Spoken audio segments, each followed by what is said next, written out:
আপনার পরিচয়? কারিগর, মাটির দুনিয়ার সেরা কৃষক বদির গাজী। কেমন আছেন স্যার আপনি? স্যার বসেন বসেন প্লিজ। আমাদের গল্পটা এমনই হওয়ার কথা ছিল, সম্মান আর ভালোবাসা। আমরা তো গাছের মতো, গাছ অক্সিজেন দেয়, আমরা খাবার। কিন্তু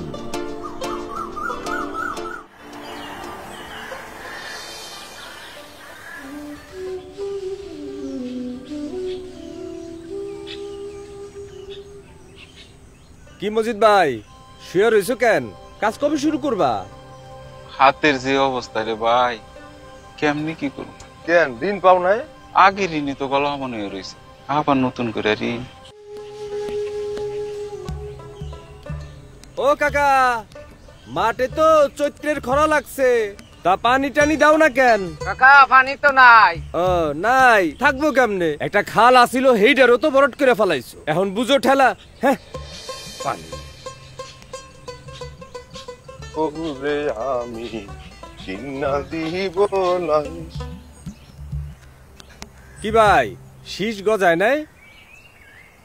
শীষ ধান তো সব গরুর ঘাস হয়ে গেছে রে ভাই, আমার সব শেষ হয়ে গেছে। তাহলে অভিযোগ করো।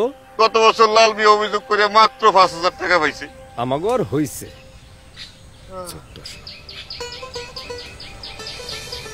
গফুর ভাই তো পথে বসে গেছে। শুনছি আর নাকি জমি জিরা তো আবাদ করবো না।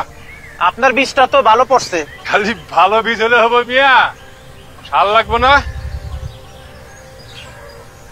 কিরে তোর এবার দাম কেমন হইব?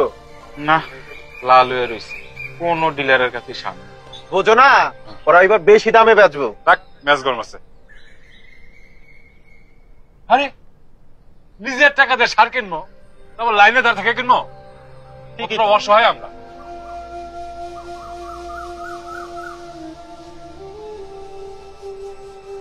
আকবর, হ্যাঁ ভাই, ফলন কেমন হইলো মনে হয়? ফলন তো ভালোই হয়েছে, এখন দাম পাইলেই হয়।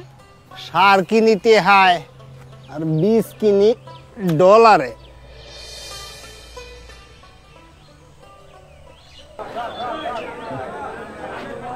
ভাই বাজারের অবস্থা তো বেশি ভালো না।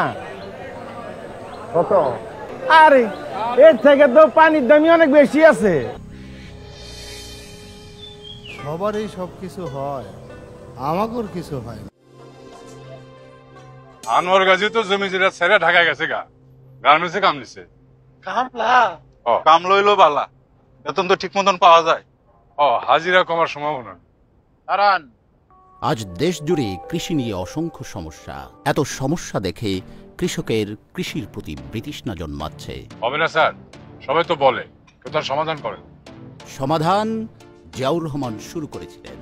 জিয়াউর রহমান 1979-80 সালে সমাধানের পথ দেখিয়েছেন, কাজ শুরু করেছেন। উনি বীজ অধ্যাদেশ, কৃষি সংরক্ষণ প্রকল্প, কৃষি সংরক্ষণের জন্য গুদাম লোন এবং খাল খননের কথা বলেছেন। আপনারা কি জানেন তারেক রহমানের ভাবনাটা কি? কৃষকদের কাছে যাবেন, কৃষকদের কথা শুনবেন। মহাজনদের কাছ থেকে লোন নেয়, এরকম হয়, এই লোন চক্রবৃদ্ধি আকারে বৃদ্ধি পেতে থাকে, ফলে এটা একটা বার্ডেন হয়েছে, কৃষকের উপর একটা চাপ তৈরি হয়। সেটি না হয়ে আমরা যদি সরকারের পক্ষ থেকে যদি কৃষি বীমা তৈরি করতে পারি, ওই যে একটা ঋণের চক্র তৈরি হয় কৃষকের মাথার উপরে, সেটি হয়তো আর করা সম্ভব, সেটি হয়তো হবে না। আমরা শহীদ জিয়ার খাল খনন কর্মসূচি আবার শুরু করব। সমবায় ভিত্তিক চাষ পদ্ধতি চালু করা, বিভিন্ন ফসল নষ্ট হয়ে যেতে থাকে, যদি সেই সকল অঞ্চলে স্পেশালাইজ কোল্ড স্টোরেজ করা যেতে পারে। আমাদের দেশে সবসময় বলতে হয় বিভিন্ন তদন্ত কমিটির কথা। এই সমস্ত তদন্ত বাদ দিয়ে আমাদের যেতে হবে ডাইরেক্ট অ্যাকশনে। আমরা কোথায় যাব, কেন যাব?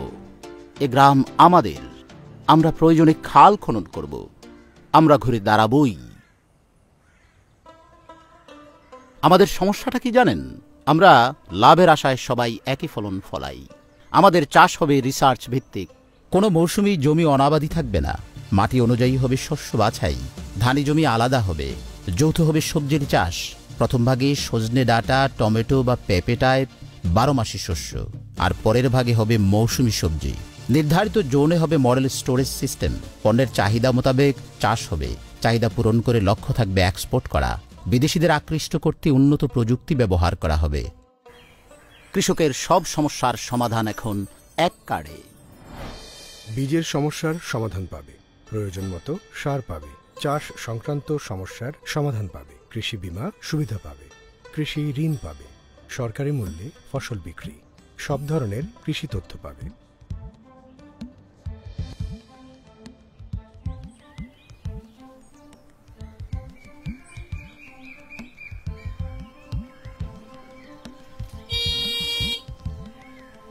আসসালামু আলাইকুম।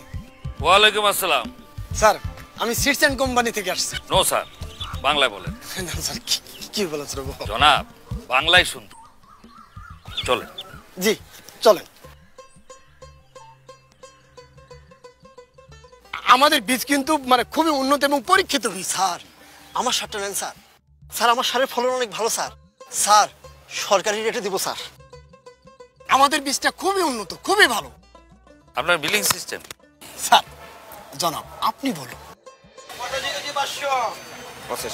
ভালোই তো হয়েছে, আবাদপাতির কোনো ঝামেলা নাই, মালপত্র বেচা কেনার কোনো ঝক্কি নাই, কার্ডের মাধ্যমে ন্যায্য মূল্যে দামও পাই। ধন্যবাদ।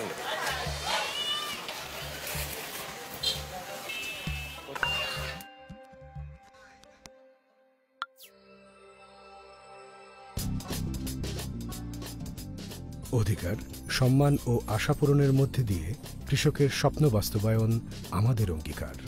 বাংলাদেশ জাতীয়তাবাদী দল।